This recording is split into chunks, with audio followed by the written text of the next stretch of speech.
Just a few announcements, please, before we start, so that the study circle proceeds without any disturbance. Whenever you want to speak, please unmute yourself and speak. And for those who are calling on your phone, you may have to, or not, you have to press *6 to unmute yourself.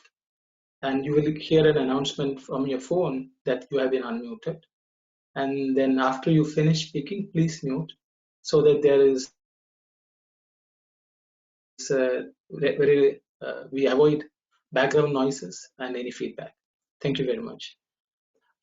As all of you know, that we have been discussing selections from Swami's discourses, which relate to disease and how we overcome disease. We have been discussing for the past few weeks, and at this point in time, we are discussing the selection 4 from that document which we had sent out to everyone. I will give a brief summary of what was discussed last week, so that we can continue. For the sake of continuation, I thought it will be useful to summarize our previous last week's discussions.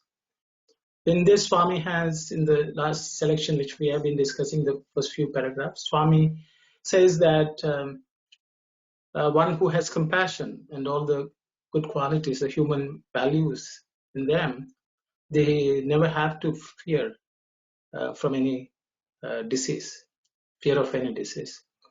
And he goes on to talk about Ayurvedic principles, which have derived from Vedas, specifically the Atharvana Veda. And he says it includes subjective elements of treatment, which has to be taken into consideration. I would just like to mention that, I think there were some discussions last week about Ayurvedic practice and allopathic practice. Now, both of them have certain differences in their approach. And Swami, in his one of the paragraphs which we read, Swami says both have to be coordinated to get the best result. I think there is sometimes lack of understanding and appreciation among them, so Swami is telling. But more than that, Swami is stressing on certain higher principles which are embedded in the Ayurveda practice, which is derived from the Vedas. And I think as devotees, we need to pay attention, because that's what is really applicable to us. And I think we will discuss further on that, because the reality is no Ayurvedic doctor today, maybe at least in the common ones we find, may not be taking into consideration all the principles of the Vedas which are embedded. And Swami goes on to talk about them, and we will continue to discuss and study what Swami has spoken. Okay, at this point in time, I will request Sister Kalyani to read the next paragraph, which I will put on the screen. Saira, Sister, it's a repeat of the last week's paragraph, but I thought we will start from there. Saira. Sure. Ayurveda affirms that purity of mind is more essential for one's health, while allopathic doctors do not consider the mind as so important. They give importance to the eradication of disease causing germs and consider this as the only means to cure diseases. This does not take into account the role of the mind and the spirit in the eradication of disease. Allopathy is based on external knowledge and experimentation, while Ayurveda is based on inner knowledge and experience. Thank you, Sister Kalyani. So I will open the forum for anyone to comment on some of the principles which Swami has talked about. Just to highlight them: purity of mind, taking the mind and spirit into consideration, inner knowledge and experience. I think there are three things which caught my attention. But anyone else would like to highlight anything which sort of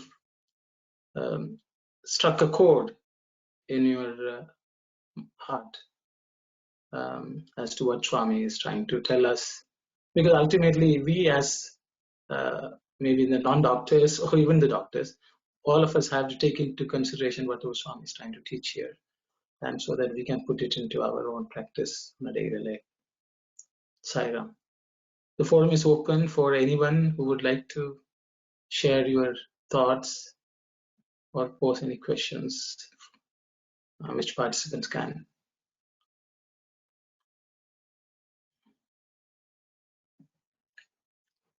If no one is talking, yes, sorry, go, Sairam Shivani, please go ahead. My little knowledge, I mean, just understanding to me is Ayurveda. How I take is more internally is that Bhagavan has said everything is there in the nature. So anything coming from the nature, Ayurveda is all these, the herbs and all of that. And also, we are embodiment of that love. And then if we are divine, we do have that power, plus what is around in the nature available, we can heal ourselves. So it's all in our mind. I mean, simple example I have shared with many times. I have a back problem since long time, but over a period of time, just meditating and relaxing my mind, I have fixed that pain. I have a herniated disc. It has been long time. I have not taken any medicine. It's just by the mere fact I calm myself down and just meditate or sit down. It helped me. So it's just, we do have that power, and then the environment is there, the leaves, the herbs and all of those do help. So we don't need to really rely on artificial or allopathy. That's my very little understanding. Thank you very much, Sister Shivani. Anyone else would like to comment, please?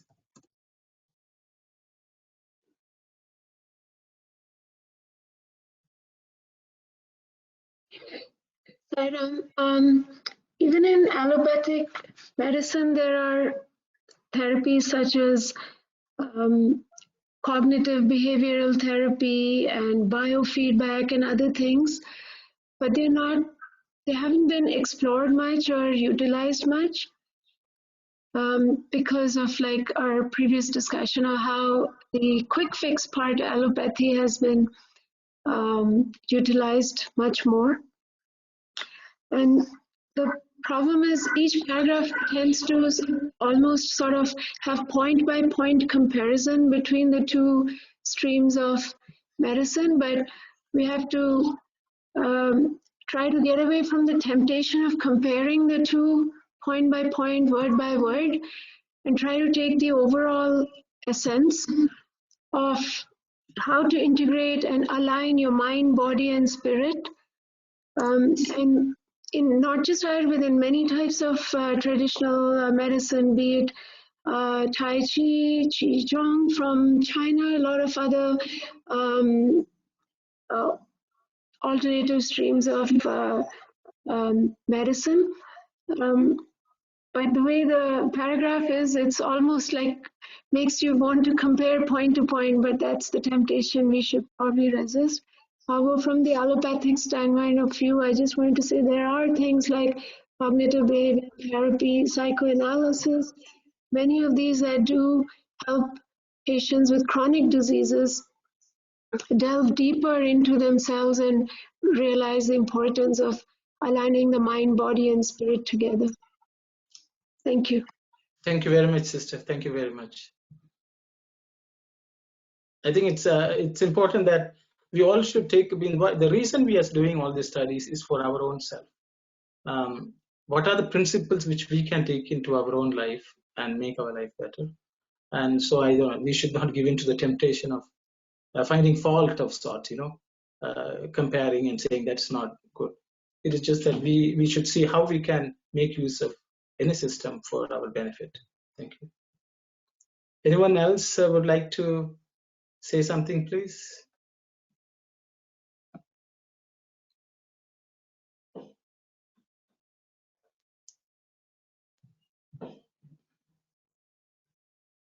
So if no one has anything in particular to discuss on this paragraph, so we will move on. Okay, thank you very much. Sister Kalyani, you can read the next paragraph, please. There is a gulf of difference between experiment and experience.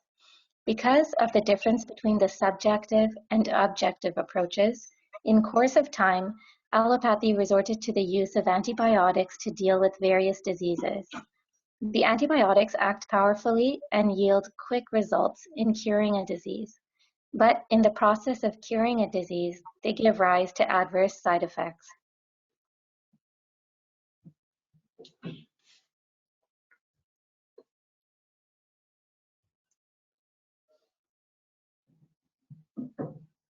I do. I mean, again, the forum is open for anyone to come in, please. Swami is talking about experiment and experience. Both are valid ways of gaining knowledge. And I thought that's the main one. And I think Swami is talking about people wanting quick results. And that's a tendency. I think sometimes quick results are needed in a state of emergency, but that should not be that should be an exception rather than the way forward. Sairam, this is Nalina. Sairam, sister. I think lately, in the last number of years, the use of antibiotics for everything and anything has reduced quite a bit. I'm sure Sister Vasudha can speak to it a lot more. And yes, you're right that in case of dire situations, it is needed. Regardless, I think antibiotic use has reduced from what I know. And again, I refer to Sister Vasudha. I think it is also a broader question of the side effects from different pharmaceutical drugs that may also come into a discussion right now here. That's just a comment. Thank you. Thank you, sister. I think rather than the drugs themselves, I think if we say, as individuals, we should always look forward to improving our health rather than waiting for a disease to strike us and then look for quick cures.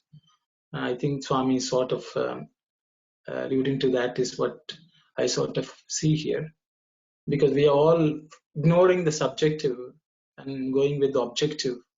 It is just like ignoring spirituality and going with the worldly. It's the same tendency of ours, I think Swami wants us to fix. Sense. If anyone has anything to say, please. I just remembered another saying of Swami. He said, "You go to the doctor so you don't have to go to the doctor." We are all 95% of us are not following that right now. Okay. So if no one has anything to say, I think we'll proceed. We'll go to the next paragraph, please. Sorry, Sister Kalyani. Allopathic doctors experiment only with matter.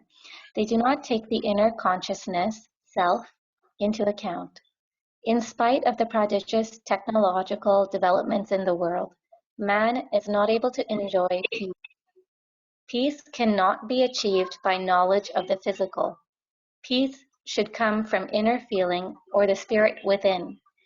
It is only when the body, the mind, and the spirit are in harmony that peace will prevail. Medical science should recognize the role of the mind in causing sickness. Good health confers mental peace. Mental worry impairs physical health. Sairam, thank you, sister. I think it's not only the doctors who should take into consideration, I think we as individuals also should take into consideration. I think doctors are in position to advise and counsel, but even as individuals, we can also work on trying to keep our mind free from worry, I guess. That's what I sort of understand from this. And anyone else would like to comment, please? Please go ahead.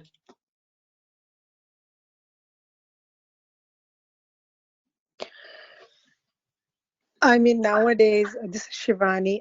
Nowadays, we do hear about what we call in Eastern world is meditation. Here they call mindfulness.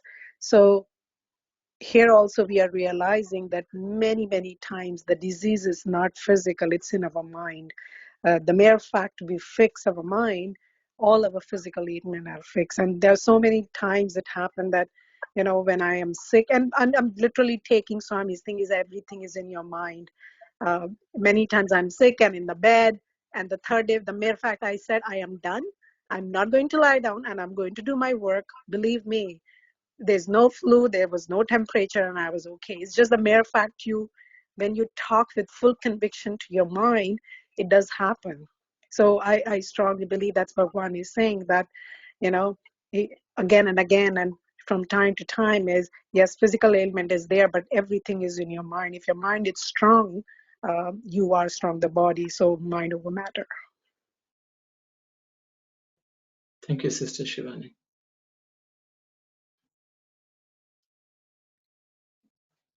I think in the paragraph we should try to substitute allopathic doctors to ourselves, or like we ourselves are actually experimenting only with matter. We don't pay attention to our own mental health.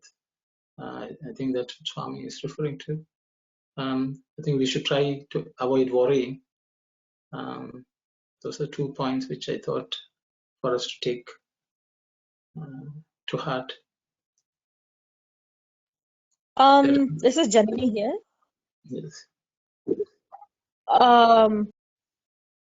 I just had this sense that there's only, I was thinking of a slightly different example. So, for example, when you're in yoga class and you're trying to do Shavasana, right? There's always something that you may want to, scratch your nose or scratch your ears or something. But the teacher always instructs you, if you ignore the sensation, it'll pass. So the thing here is that sometimes even when we're in perfect health, our mind always makes us feel like there is still something to be overcome. So in that sense, I feel like the mind, perhaps Swami is also referring to that aspect of the mind over here. You can only reach a certain level of physical comfort, and it has to do with whatever. If you want to use the notion of karma, it has to do with all the actions you've done up to that point for you to feel ease in your body. And sometimes it has to do with things that you may not be aware of, like the body you're given when you're born, for example. You don't know why you're given that, right? But that's also a result of karma. You are born in a particular circumstance because of certain things that you've done. So I guess the point is, given all these things, if you look to the wherever you are, at whatever point, you have to try to find peace and ease at that point, like rather than some perfection, like some ideal that you have in your mind. I'm not sure if I'm articulating it very well, but I think right. I think Swami has mentioned inner feeling or the spirit within. The spirit. He has used the word spirit a couple of times. That all relates to being able to overcome our past vasanas, or our tendencies, negative tendencies in any way. Usually the negative tendencies sort of crop up in the mind, but that has its root somewhere else from a past tendencies. But I think the spirit is the solution for that, and I think Swami has identified that in a couple of places in this paragraph, in the paragraph here. Yeah, sorry, Anna, I didn't mean to cut you off, but I just remembered when you said that the inner spirit, and one of the names of the Devi in Lalita Sahasranamam is Tapatrayagni Santapta Samakladana Chandrika.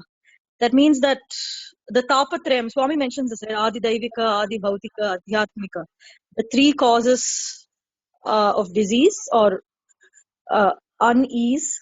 And you say that the mother is like the cool moonlight that softens the fires of the 3 ills, the 3 causes. So in that sense, that's where I guess spirituality and prayer and these kinds of things come in, especially at a time like this. Like most of us touch gold, none of us are really ill with this thing, but there are many who are, and just the idea that others are ill makes us scared. And so that's where I think the mental peace and this thing comes in. Thank you very much. Thank you. We had Swami in one of the previous selections. Swami has mentioned specifically the 3 types of ills which afflict us. Anyway, thank you. Sairam, Sairam. the mind strength is very important, and that we are going to a doctor, and the doctor examined that after that they couldn't find any disease. What is the disease was? And at the time, that doctor should be give that mind strength, no? Because sometimes that that patient has that maybe he got that cancer or something. No? That at the time that doctor can't say that he's going to die or he's going to not survive. No? At the time they have to guess we can try at the best. No? At the Ayurveda they always saying that we can try, we'll do this something for that. No? That's why I'm also saying that they are not the God to say that they are, the doctors are not God to say that they are, the patient is going to die. You know, he can come back. Nobody knows that at the last moment. The mind strength, they had to give the mind strength for the patients always. That's my opinion. Thank you very much, brother. Thank you. As they say, the doctor can only treat. It's God Yes. who. Okay, sorry. Sairam, it's Vasudha here. Just like brother mentioned, actually there are some times in a cancer clinic that the doctors will say this patient has only 3 months to survive, or only 5 years if we remove this tissue and we do chemotherapy or whatever. But many times somebody who almost had a death sentence of, I'm not really saying in that sense, but it sounds like death sentence to the family, of 3 months, the patient goes on to survive several years. And there are often medical miracles which doctors themselves cannot explain. That is, I think, where the supernatural comes in. And that is entirely the patient's faith. Some of them worry and they die even before the 3 months because they're worrying that the doctor has said it'll be 3 months. And some will say, you know what, death was to come anyway. I will live these 3 months to the full extent and serve my purpose on the planet Earth. And then they end up staying, living 3 more years or 30 more years. There are so many people in the community who live to tell this tale. So it's a two-way pathway. There is the doctor's part is to do the prescribing, the diagnosis to the best of their ability. Then is the patient's part where, to the best of their ability, they follow the guidance. Don't stop the antibiotic just because you're feeling better after 2 days when the course was supposed to be 5 days or 7 days, and you think, why should I take? I'm already better. But then you develop antibiotic resistance. Next time that antibiotic won't work because you stopped it in the middle of the course. Or things like, okay, they are doing the chemotherapy, and like sister earlier said, I will do my part to maintain my peace, and I will do my part to cooperate in my own way with whatever the doctor is saying. So it's a teamwork, and ultimately the teamwork helps. And then the final aspect, I feel, I tell my patients, it was all God's work. I was just the instrument. I was just holding the scalpel or the knife, but it was God who made this opportunity possible. So it's ultimately your faith and belief in the system, in that person, that then helps you get better or prevents you from getting worse or prevents you from getting that disease back. That's just my feeling, Sairam. Thank you very much, sister. Thank you very much. Thank you.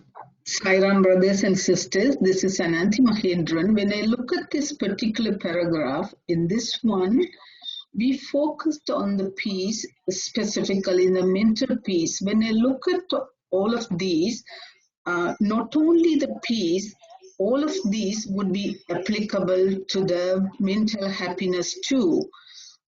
Swami said when the body and the mind and the spirit are in true harmony, the the true happiness will prevail. That's why I told you that not only the mental peace, this would be applicable to the mental happiness too. And is there any particular reason why they just indicated only the mental peace? Maybe, I don't know, with the subsequent paragraphs, it may indicate the mental happiness too. For some people, the mental happiness is very important. Mental peace also important. At the same time, mental happiness also is very, very important as a human being. That's my little thought. Thank you, Saira. Sairam, sister. Sairam. Sairam. Sairam. This is Yogumaran from Nataraja. Yes, brother. Yes, I have one incident. I tell you, the medical students who bought in my house in the back of Sri Lanka, and from the University of Jaffna.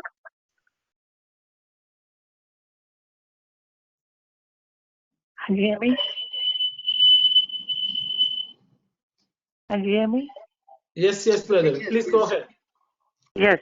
We are living close to University of Jaffna. So the medical students bought in our house those days. So they told one incident, Dr. Sivanyanam, you all know from the Jaffna Hospital. He was a lecturer. To lecture them, they said, give the patient hope, because he experienced one incident. One lady came to the Jaffna Hospital for the stomach pain. So the doctor checked everything, and then they checked the dialysis or something, and they find out the lady has a cancer. And then they go furthermore, and they find out the cancer spread all over the place. So the doctor said, okay, this is a critical condition. So they don't want to tell the lady that she's going to live like 3 months or like that. So doctor gives some paracetamol and told her, take this paracetamol, the tummy pain will go, and not to worry anything. So the lady went, and after 1 year or something, she came back for the headache. This doctor was shocked, and she said, okay, then they checked again for the cancer, it's all gone. So the doctor said to the student of the medical faculty students, don't tell them what is the real picture is, give them hope. Something the hope will cure them without knowing by themselves. Thank you, Sarah. This is a real incident I had for the medical students for those days, 1986, 87, like that. Thank you, Sarah. Thank you very much, brother. Thank you. As brother said, hope is another thing, which comes from something, it's related to spirit also. Thank you. If there is no further discussion, maybe we'll go on, proceed to the next paragraph, please. Hi, Ram. This is Pavani. I strongly believe in the relationship between body and mind. I think a play on the word, even the word disease, is dis-ease of mind, and it can be a very powerful teacher. I think I'm these days, whenever someone complains to me, oh, I have this, I have that, I always ask them, even jokingly, who or what is bothering you emotionally, mentally, because I think that's where it starts. And if unaddressed emotions can eventually lead to physical manifestation in the body. So there are many stories of, I think even in Swami, where he has said, Swami, when they got better and they said, Swami, you helped, thank you. He said, no, it's your faith. So, forgiving ourselves is so important. I think many of us, we are easy to forgive others. We are nice to others, but very hard on ourselves. So I think forgiving is very important. And sometimes there's a big difference between you may be cured of the physical symptoms, but are you really healed in your heart, in your soul, in your mind? Sometimes it's the other way. You may not be cured physically, but you're healed. So something to think about. Thank you. Thank you very much, sister. Excellent. Thank you. Thank you. Sorry. So I think we will proceed to the next paragraph, please. If anyone has any comments, you can, even later on, you can come and speak about it. But we will proceed to the next paragraph. Sairam Sekalyani. Ayurveda, therefore, lays emphasis on mental peace and aims at the elimination of the root cause of disease. There are three basic factors which are responsible for health or disease in the human body, according to Ayurveda. They are Vata, vital air, Pitta, bile, Shleshma, phlegm. Vata accounts for 36 diseases, Pitta accounts for 98, and Shleshma for 96 diseases. These three factors are essential for the human body, but they should be in proper balance without exceeding their respective limits. When they are in balance, there will be no disease. Moderation is the golden rule for good health. Thank you very much, sister. So again, the forum is open for anyone to comment, please.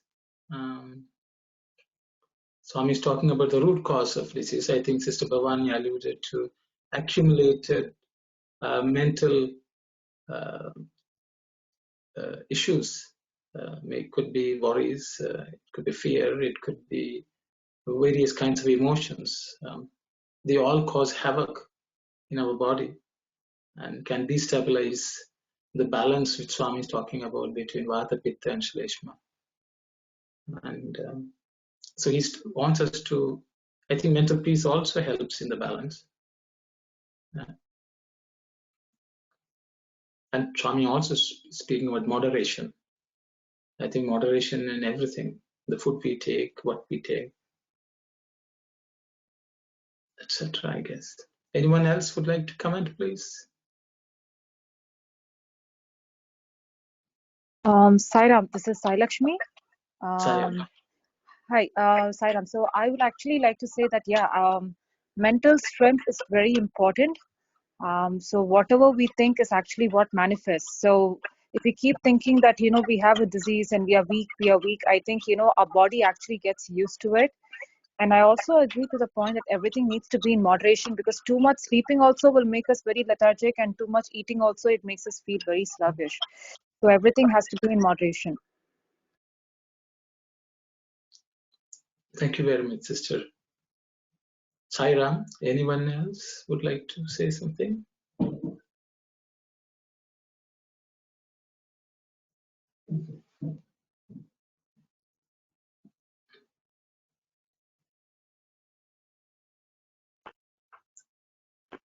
Hi, Ram. You mentioned moderation in food, but I think moderation in whatever we intake through all our five senses, especially these days.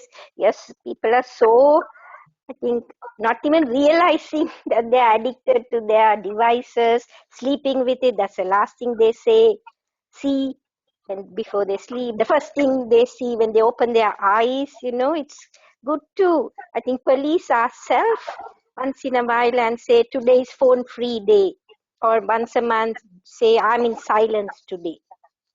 Today is TV free day, or something like that. Something we can challenge ourselves. Thank you very much, sister. I think it sort of applies to our current situation. So everyone is home. I think anywhere I think you turn, you will be receiving news related to coronavirus or COVID-19. How many people died? How many people are, and we are all constantly seeking that information. Sometimes, you see, what does it do to ourselves? We don't really know.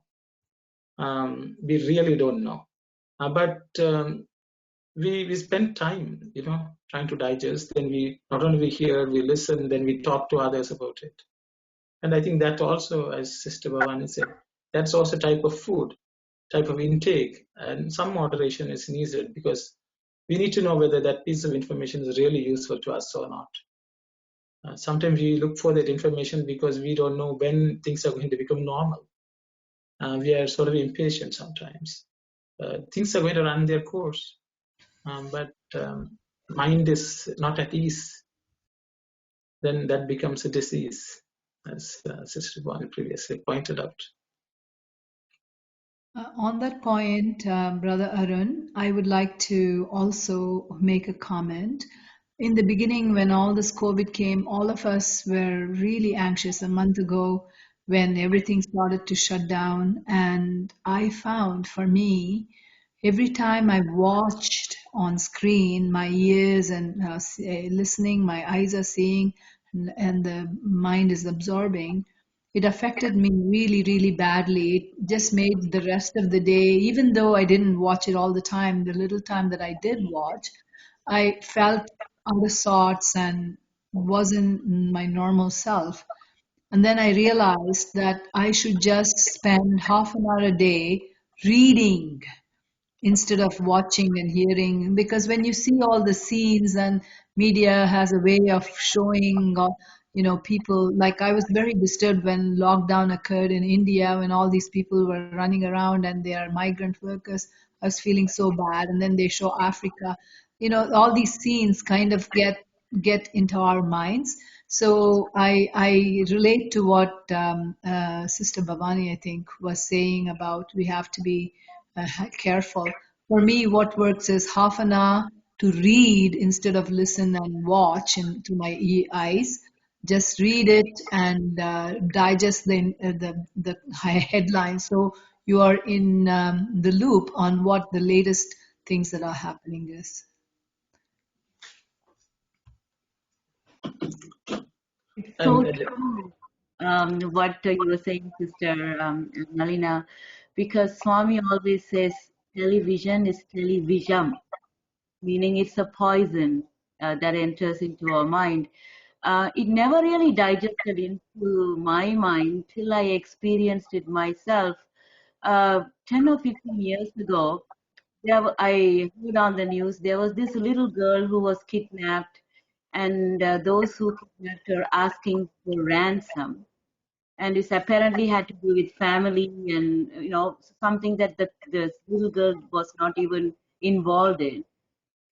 And Swami always say, pray for others, and then you will find peace, etc. So I kept bringing this picture into my mind every day during my prayers, and my whole day would be so gloomy and sad.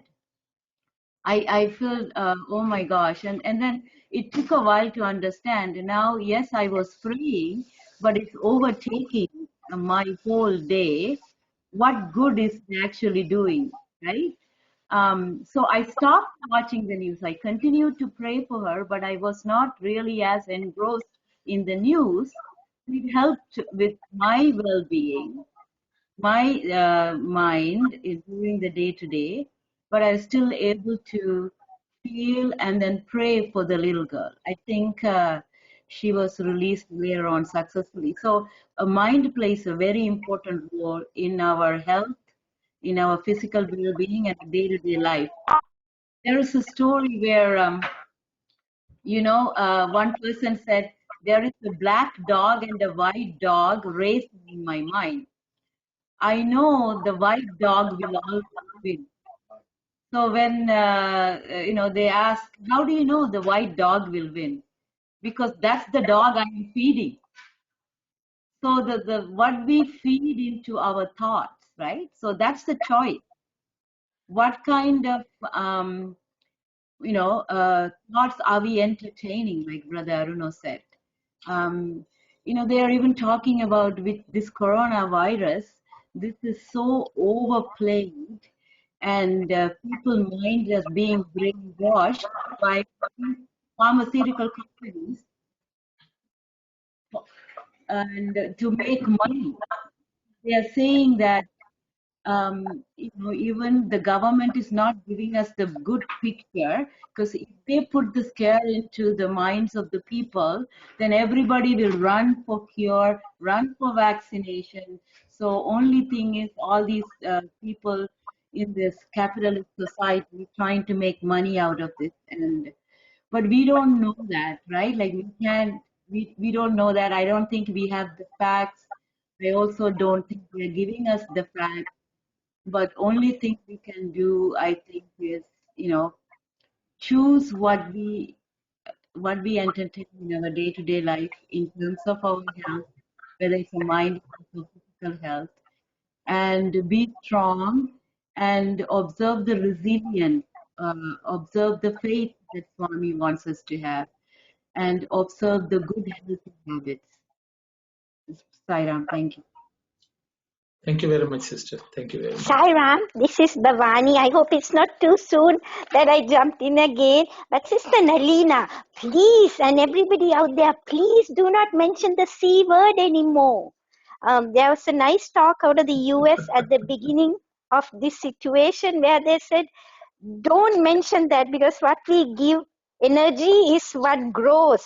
So if you have to mention that, just refer to it as, the current situation. I know at work I have to make a note of it. I just say current situation, or I use the word Govind. I don't know, they can call it a spell check. My boss can call that, I don't care.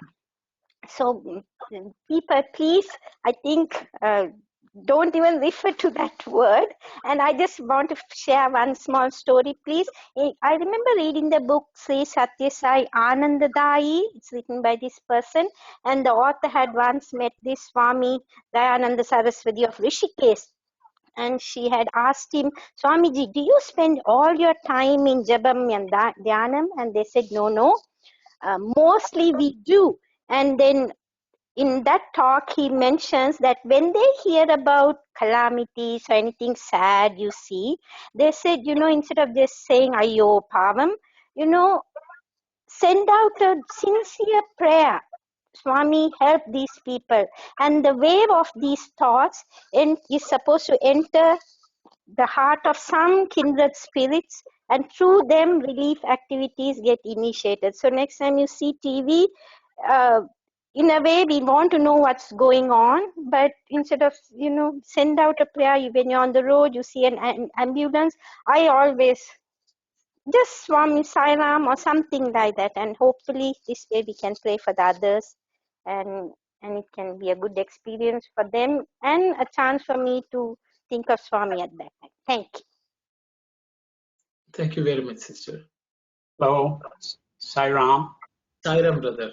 This is Jimmy. Yeah. I just wanted to share, Swami says, thoughts are things, as you think, so you become. Dust, if you think of dust, you are. God, if you think of God, you are. So verily, all the points that we discussed, mind has a lot to do with our, whatever we fear, we attract that which we fear. So Swami says, doctors are also ambassadors of God. For some who have faith in Swami, unflinching faith, Vibhuti is enough medicine. But some need doctors, and that's okay. Some go to Ayurvedic doctors and some go to allopathic doctors. But the whole idea is, Swami says that if you can follow my teachings and follow the path of having a very safe diet and follow the regimen of eating right and sleeping on time and not watching too much TV, but also taking to meditation and dhyana, then there is a very good chance that if we do not hurry, worry, and eat too much curry, we can have a peaceful life. Thank you. Thank you very much, brother. Thank you very much. So I think they were very practical, valid points shared. I think which is all useful for us. They were good reminders. And I think Swami will take good care of us. Thank you, Saira. We'll proceed with the next paragraph, I guess. Sairam, Sister Kalyani, you can do the honors. For the treatment of disease arising out of Vata, Pitta, and Shlashma, gingerly oil, ghee, and honey, respectively, are prescribed as remedies. These should be taken in moderation. The body is a gift of God and cannot be made by doctors. The human heart beats 103,000 times a day. The blood circulation in the body is computed to cover 106,000 miles per day. Man breathes 21,600 times and consumes 438 cubic feet of air every day. These are based on divine will and are regarded as a law of nature. Thank you very much. I just had a different thought from based on what Sister Bhavani said about not saying the C word. I just wonder when we do things like that, and for example, cancer is often a word that is taboo, and people often avoid using that word and kind of play around it. I wonder if it gives it more power, and it kind of is showing that we're afraid of it, and also that we're trying to fight against something. Whereas I think if we can just accept like the situation and just accept everything that comes peacefully, then we don't need to be afraid of any particular word.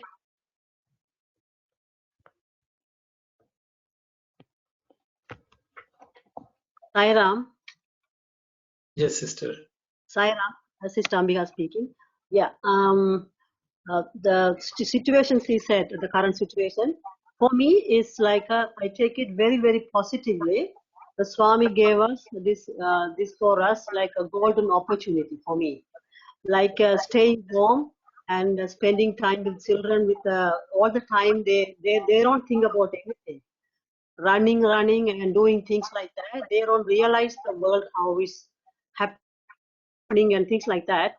I think this is the realizing time. We have to accept it as a God gift.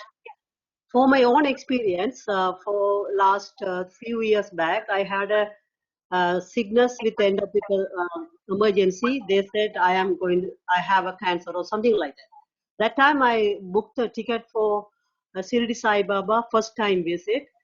I was kind of cancelling the ticket and everything. One of the Swamiji come to the temple and go and visit. He said, when I go closer to him, he said, you are a devotee of Sai Baba, Sirdi Baba. You shouldn't worry about those things. He will look after. Don't worry. Don't cancel the ticket. Go to Sirdi Baba and come back. The doctor will say you don't have anything. I believe that and surrender to God and take my first trip to Sri Sai Baba and come back and go to the hospital at Sunny Group. They said, you don't have anything. That is something, that is the different name they say. You don't have. So same incident happened another time. They have me like a biopsy and everything for my breast cancer. The same thing, happened. I surrendered to God. After that, after the biopsy, the reply come like, I don't have anything. I all the time make it positive and surrender to Swami. Whatever is happened, I will accept. That karma, anything you can burn me, or if I have a bad karma, I will accept it. That is the way I take it, my Swami's things, and he can burn our karma too. No, I surrender to God. Whatever gives, I will accept that. And also the situation, some of the thing I disconnect social media. I uninstall some of the things like a Facebook and WhatsApp and everything. I find it is lots of time to think and pray to Swami and think about connecting with Swami. One of my sister advised me, whenever you talk to other people and connecting with the phone and gossiping something or anything, you are disconnecting the God's line and go to the some other line and spending time. Always think, when you're talking something else and spending time with movie or TV or anything, you are disconnecting the time with the God. If you want to spend time with God all the time, think about God and pray God. That advice also I taking as a advice, and is for me is like the time changing for me after this situation. Everything is perfectly worked. I'm very, very happy. Take it positively. Thank you, Sairam. Thank you, sister. Sairam. Sairam. This is Balanji. I agree with Ambika on this point. Whatever comes, it is the complete surrender. That is, we accept whatever Swami gives as gift or prasadam. Sometimes, difficulties come for us to transform ourselves.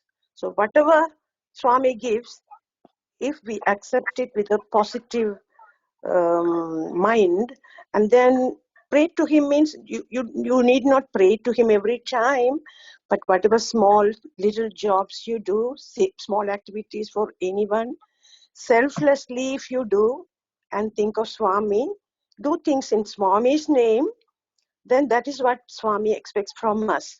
The intention behind every act of ours, if it is done selflessly and with full confidence and trust in Swami, I'm sure we'll be saved from this situation, at any situation for that matter.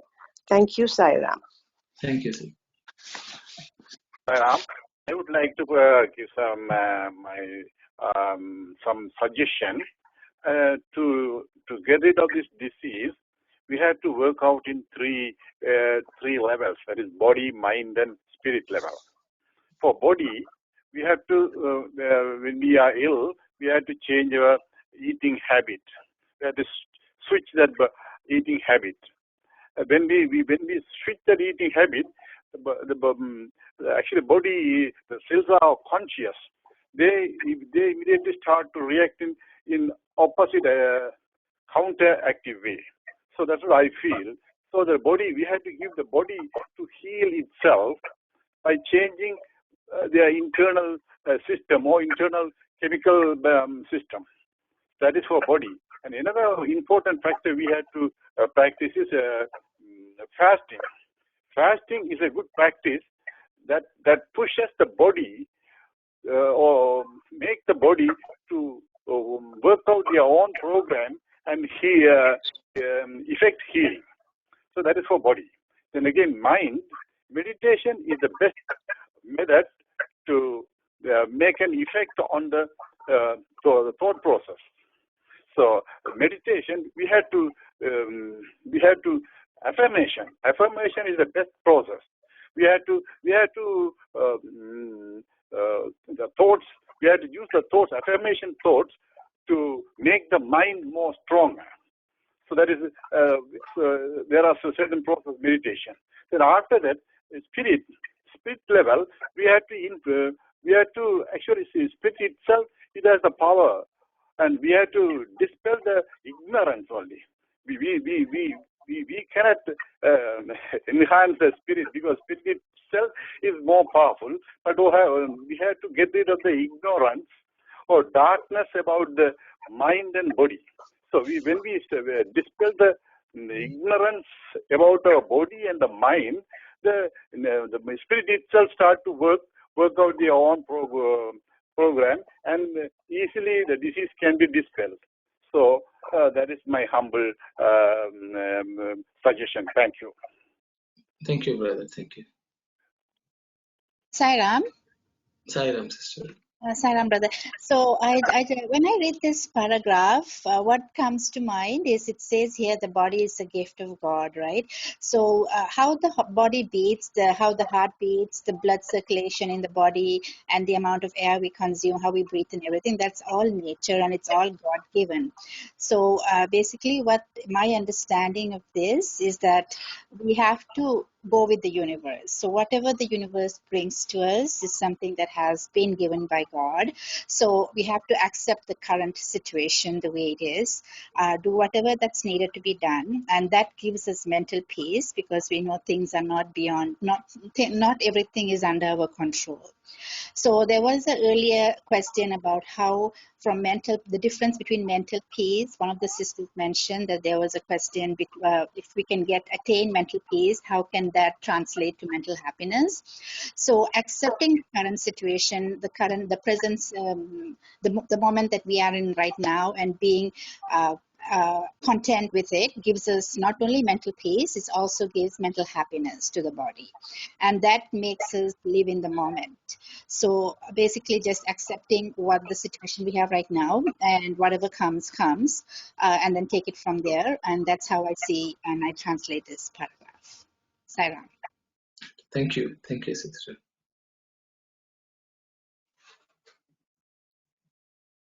So I don't know whether anyone is from this paragraph. When I read this paragraph, what I find is that Swami is talking about the three prakritis, vata, pitta, shleshma, different forces in our own body which have to be in balance. And he says he gives three things: ginger oil, ghee, and honey as remedies. I think it is just a household medicine for us, I guess. And I think Swami would want us to understand these better. I also found that it is as if God is prescribing these three as the medicines. The reality is we always look for some exotic medicine somebody discovers. But Swami is saying these three are medicines themselves. But he wants us to take them in moderation, because otherwise people will start consuming them without any limit.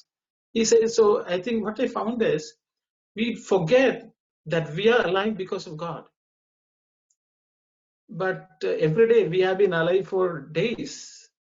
If I'm almost 6 decades, but so every single day I have lived because of God.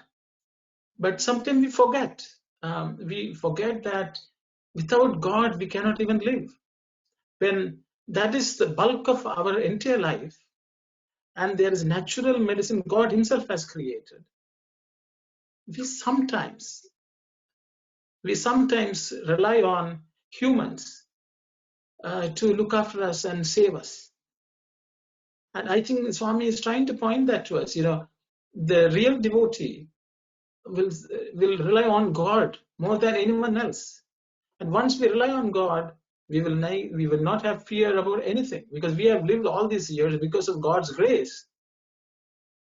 And He is making me breathe just now, and the blood flow in my body.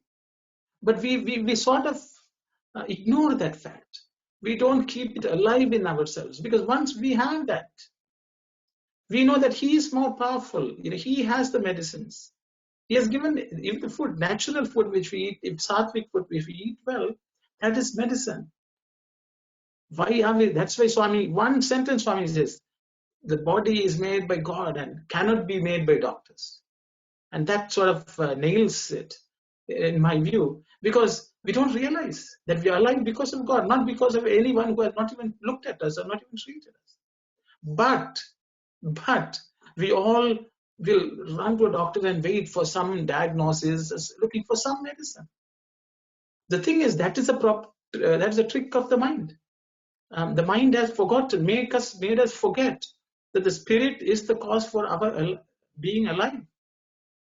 And once someone is aware of that, they know that that's a superseding power, the superhuman power, which has kept me alive. That will keep me alive if I have to, as long as I live according to what that force will expect me to live my life.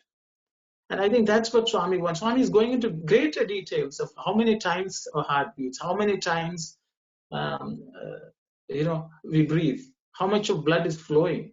We are not even aware. We don't even pay attention. So I think Swami wants us to rely more on the divine will, because now it is a forgotten entity, forgotten power, a forgotten main ingredient which makes us all live and talk and breathe. And I think Swami wants us to, because once whoever has a full understanding, always aware of it, will never be afraid, worried about anything which comes our way. It may come, those things may come, they may affect the body, but it will not affect ourselves in our internal peace and our mental happiness. That's all I could say. I would open up for others to comment on it, because I found this the best paragraph in the selection, where Swami is telling, I am the one who is making it happen. God is making it happen. Why are you worried about it? If you forget that I am doing it, then it's a problem. Is what the message I thought I got. So Sairam, sorry, others can chime in and share your comments, please. Sairam. Sairam, I do totally accept your view, Brother Arun. Actually, God is more powerful, and His design and His plan is executed in this material world, as well as a spiritual world also. So actually, yeah, this is a divine plan is happening, and we have to totally accept this plan, because this is nothing new for this existence of this species.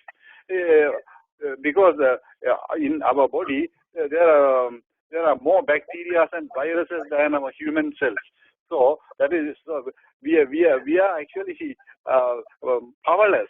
The body and mind level. I'm speaking at the body and mind level. We are powerless because there are a lot of bacteria and viruses in our billions and billions of bacteria and viruses in our body. They are ruling our body. So only we have to enhance the spirit.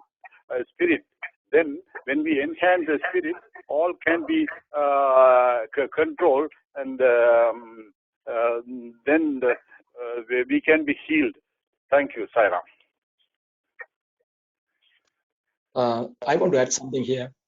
On the last sentence of this para, these are based on divine will and are regarded as a law of nature.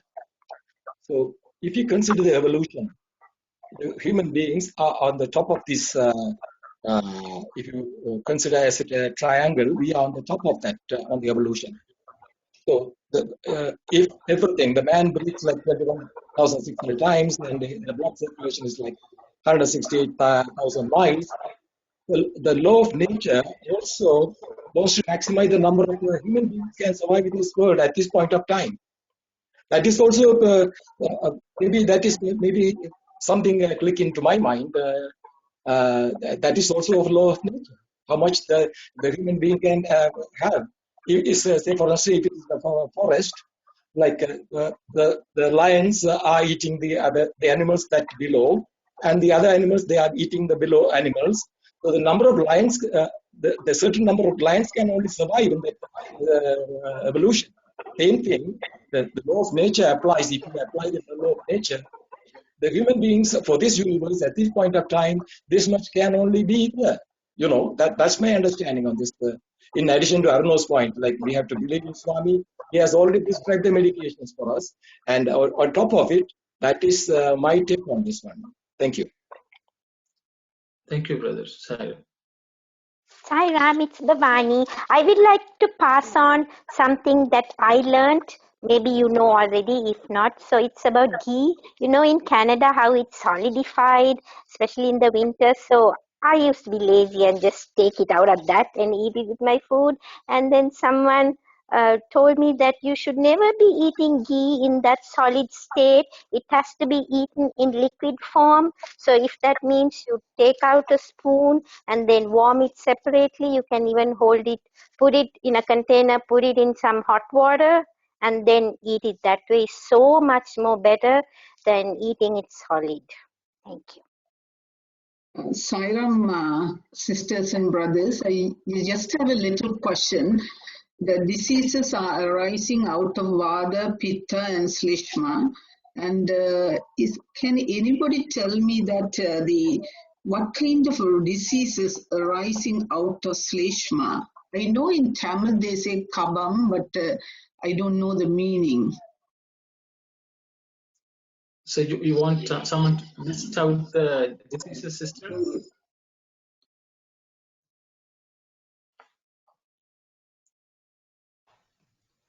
Sai Ram, this is Nalina. Yes. The little knowledge that I have, I will try to explain. Kapha or kapha is made up of mainly mucousy substances. So it's difficult to say, like Swami has said, so many diseases by each of these dosha categories. But usually disease occurs when all three of them go out of balance, right? So one or the other get increased. So when pitta gets increased, it affects the pancreas in terms of diabetes, but it also has an action of sleshma or kapha. So it can be all of the above. Vata pushing pitta can increase and spread.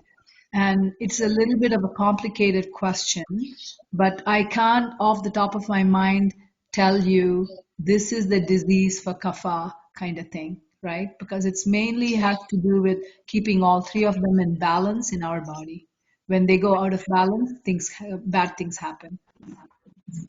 Sairam, this is Janani here.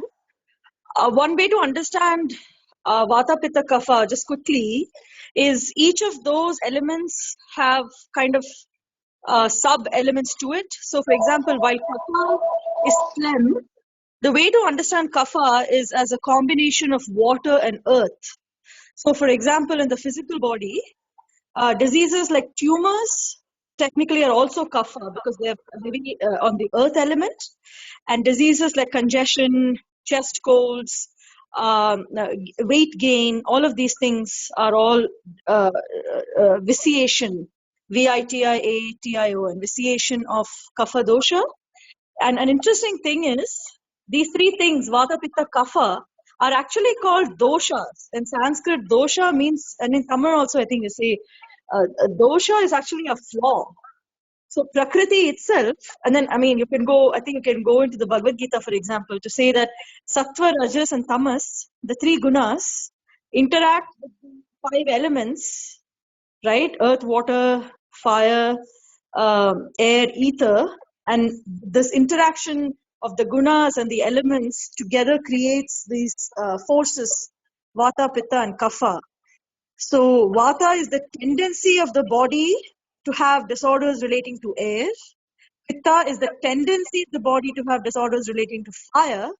And Kapha is the tendency of the body to have disorders relating to phlegm. So it's a combination of earth. So obviously, like Ayurveda, like anything else, is an ocean, but it's just a quick way to think of these diseases. Thank you, Janan.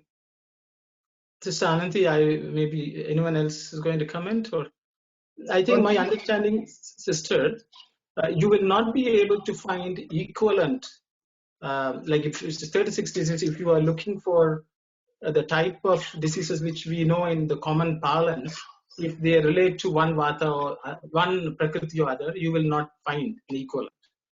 They are the type of derangements and which could happen is what Swami is referring to. The way Ayurveda would classify disease may not be the same as the way the allopathy system classifies diseases. For example, if you have a cold, it can be kapha related, but when it dries up, then there is either vata increase in the body along with the derangement of phlegm. So two prakritis also can be deranged at the same time, and that can result in something completely different. So it is a very deep subject and a vast subject. So I think Swami basically says there is imbalance creates disease, and you need to make sure that there's a balance. I think that's what I would say. And on the topic of ghee and honey, I think the way the ghee and honey are produced are also very important. Unfortunately, in the modern day world, in what we get in the supermarkets, even the milk is not sattvically produced. It's a product of very violent, sometimes not so, it's not used non-violent way. Sometimes even to get milk, there's some amount of violence, some rajasic activities are used to get the milk to the market. So I think that also we had to take into consideration when we use some of these, because as Swami says, padartha suddhi, or the purity of the product which we use also important to take it as medicine. I thought I would just highlight that. Unless does anyone else have something to say, please? Just one more comment on honey and ghee. Honey should not be heated. According to Ayurveda, you should not heat honey. There's a lot of recipes there that calls for heating, adding honey instead of sugar to make food, whatever, desserts, just one thing. And the other thing about the ghee, and that's a good point, it should not be on a solid form, it should be melted. But we should not also refrigerate ghee. Ghee stays outside quite well at room temperature for long time. So we shouldn't really be refrigerating it. Thank you very much, sister. And does anyone else in the group has something to comment on or ask? I would just to say that in my, if I sum up the whole discussion now, it reminds me of the first bhajan Bhagavan sang Manas Bhajre, and that means, hey human being, give me your mind. That's what he's asking. So whatever it is, I mean, the disease we are going, I mean, what is happening around us, I believe instead of forcing ourselves to think positive, it's better not to think anything. So empty mind is more powerful than thinking positively. So sometimes we force, okay, I'm not going to think. It's better not to think at all. So I refer back to Swami's bhajan, Manas Bhajre. So the mind is the culprit, and it's basically create all those diseases, on our body. Saya. Sister, thank you. Absolutely. Everything precedes the mind, right? Everything has to be at the mind level first before we can act on it or materialize it in the physical world. So you improve the functioning of the human mind, you improve humankind altogether. It applies to everything. So, we also need to understand how you can use your mind to improve your health, right? And so, what hurts our health? We have psychological problems, biological health problems, mental and body health issues, right? So what causes these diseases and ailments? Simply if you think about it, the wrong way of living, meaning, ignorant causes suffering. Ignorant on what not to do. We know what not to do, but we do it anyhow. And this is called stress in living. Right? So stress is major cause of everything. So how does stress cause us suffering? The stress hurts the immune system. The immune system is a mechanism, I think, God included in our biological body to heal itself automatically. God is not there for us every second of the day. So the immune system is there, right? So I think we need to understand what weakens this immune system. So the major part is stress, right? So what do we mean by stress? I think we are running out of time also. It is good to understand what causes the stress, right? So the first is consciously doing something wrong and consciously continuing to do it. For example, I mentioned before too, we know what is not good for us, and then we continue to do it, like, eating wrong food or eating junk food or not exercising, not taking care of it. This actually weakens our immune system. And it's a stress to our body. And the other thing, other cause of stress is losing something of great value and not able to replace it. So, for example, when you lose someone closer to you, a material thing or someone relation, that's a great stress for our body. And the number 3, I think, is living in a working conditions you hate, and there is no way to remediate it. You're not able to do anything about it. For example, that you have to go to work, but the conditions there is so toxic, so you have no choice but to put up with it. And that's the cause of stress. And at the same time, even minor stresses, like, not able to pay your bills, or, small things, small worries can become a major stress if you don't take care of it. Everything adds up, right? So understanding, I think, day to day, what is happening in our mind, so that we can help that it doesn't get to the physical level. So, trying to spend time with ourselves so we can understand our workings of our body and mind is so important, because I think the mental peace and wellness contributes to our physical well-being, 100%. Saira. Thank you very much, sister. Thank you very much. I think it was a very lively discussion today with lots of practical ideas for us to implement in our day-to-day life, so that our living becomes full of awareness. And we'll think of God as Sister Shivani nicely put it. We'll give it to the Lord, give the mind to the Lord, and that will take care of all the problems. So with those thoughts, I think we will close today. Time is run out. We look forward to next week lively discussion, so that we keep on reminding ourselves how to live well, how to live positively. Thank you very much, Sairam. We will close with Samasaloka and Shanti Shanti.